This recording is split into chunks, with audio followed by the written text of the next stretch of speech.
Und jetzt haben wir was ganz Tolles, haben wir nämlich.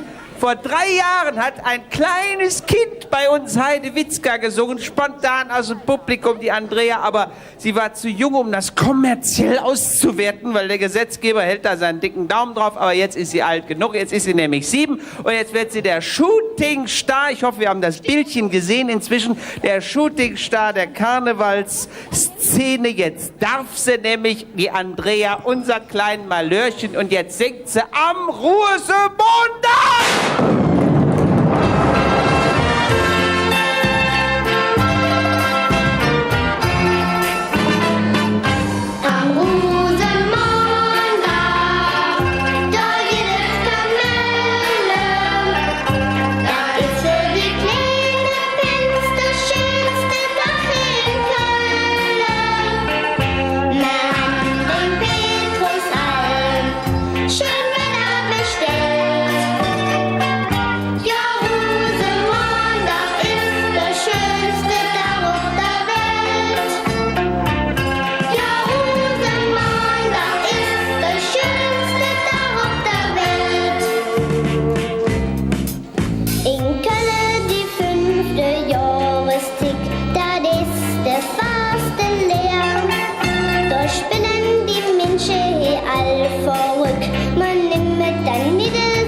Mein Fritzilein, ja, fand es auch toll, ja.